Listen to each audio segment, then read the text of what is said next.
আল্লাহ বলেন, হায় নাফরমান, মৃত্যুর সময় তোমার রুহুটা কণ্ঠনালীতে চলে আসবে। ওয়াকিল মান রাক, আত্মীয় স্বজন বলবে, হায় তাকে এখন ঝাড় দিবে কে, ফুক দিবে কে? ডাকো, ওজা ডাকো, বৈদ্য ডাকো, কবিরাজ ডাকো, ডাক্তার ডাকো। ওয়াযান্না আন্নাহুল ফিরাক, আল্লাহ বলে কিন্তু সে বুঝে ফেলবে আজ তাকে সত্যি সত্যি দুনিয়া থেকে চলেই যেতে হবে। আত্মীয় স্বজন চিল্লালে কি হবে? ওই বুঝে ফেলছে মালাকুল মউত চলে আসছে। ওয়ালতাফাতিস সাকু বিসাক, আল্লাহ বলেন ভয় আর আতঙ্কে লোকটা দুইটা পাও গোড়ালি, পায়ের গোছা, পায়ের গোড়ালি একটা একটা সাথে এইভাবে লাগায় রাখবে। এক সুতা নড়াচড়াও করবার মতো হিম্মত, সাহস, শক্তি তার দেহে আর থাকবে।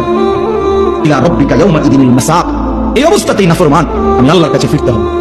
আল্লাহ বলেন, হায় নাফরমান, মৃত্যুর সময় তোমার রুহুটা কণ্ঠনালীতে চলে আসবে। ওয়াকিল মান রাক, আত্মীয় স্বজন বলবে, হায় তাকে এখন ঝাড় দিবে কে, ফুক দিবে কে?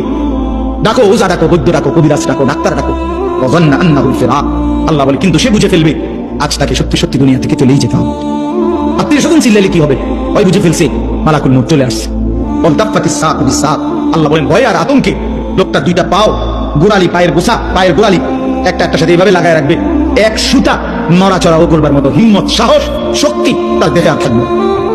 ইলা রাব্বিকা ইয়াওমা ইদিনিল মাসাক, এই অবস্থাতেই নাফরমান আমি আল্লাহর কাছে ফিরতে হবে।